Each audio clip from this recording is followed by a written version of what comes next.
आज हम सीखेंगे कोण।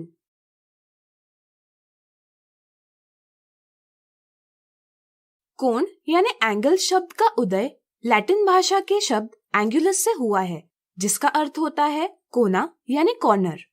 जैसे घड़ी के दो कांटे कोना बनाते हैं, हम कहते हैं कि घड़ी के कांटे कोण बना रहे हैं। इस तरह से हम कोण कई स्थितियों में देखते हैं, जैसे कैंची की भुजाएं आपस में कोण बनाती हैं, टेबल के किनारे कोण बनाती हैं, इत्यादि। तो चलिए जानते हैं कोण क्या होते हैं।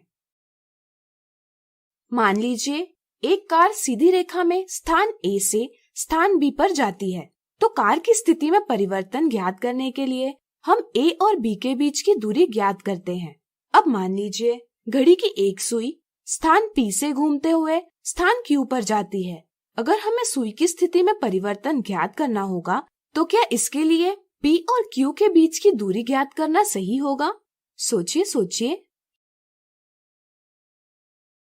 यह सही नहीं होगा, क्योंकि यह पूरी की पूरी सुई स्थान नहीं बदल रही है, बल्कि सुई का एक अंत एक स्थान पर निश्चित है, जबकि सुई का दूसरा अंत स्थान बदल रहा है। ऐसी स्थिति में हम कह सकते हैं कि सुई घूम रही है, या इसे ही हम कहते हैं कि सुई घूर्णन कर रही है। ऐसी स्थितियों में बदलाव दर्शाने के लिए हमें कोण सहायता करते हैं। कोण हमें बताता है कि कोई वस्तु, जैसे यहाँ सुई, कितनी राशि से घूमी यानी रोटेट हुई है। यह राशि हम कोण के माप के रूप में व्यक्त करते हैं। अगर हम सुई की प्रारंभिक स्थिति को किरण यानी रे OA से दर्शाते हैं और घूमने के बाद की नई स्थिति को किरण OB से दर्शाते हैं, तो हम कह सकते हैं कि किरण OA कोण AOB से घूमकर किरण OB की स्थिति में आ गया है। इस तरह से किरण या रेखाखंड के घूर्णन यानी रोटेशन का माप कोण कहलाता है। या हम यह भी कह सकते हैं कि उभयनिष्ठ प्रारंभिक बिंदु वाली दो किरणों का एक दूसरे से झुकाव यानी इंक्लिनेशन का माप कोण कहलाता है।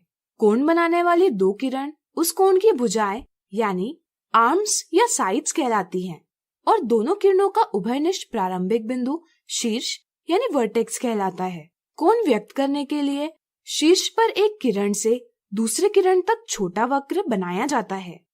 शीर्ष के उपयोग से हम कोण को नाम दे सकते हैं। जैसे यहाँ शीर्ष है O, इसलिए हम कोण को कोण O इस प्रकार नाम दे सकते हैं। यहाँ यह चिन्ह कोण व्यक्त करता है।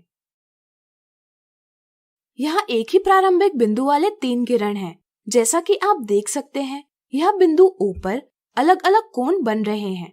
ऐसी स्थिति में हम तीनों को कोण O से नहीं दर्शा सकते, क्योंकि वे अलग अलग हैं। ऐसी स्थिति में हम प्रत्येक किरण पर एक बिंदु लेते हैं।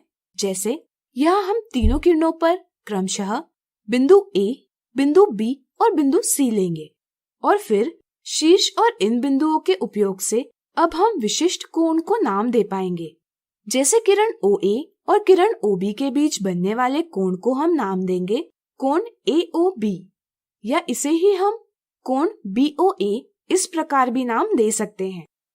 किसी भी कोण को नाम देते समय प्रतिबंध यह है कि शीर्ष का अक्षर बीच में दर्शाना आवश्यक है। कोण AOB की ही तरह हम किरण OB और किरण OC के बीच के कोण को नाम देंगे कोण BOC या कोण COB।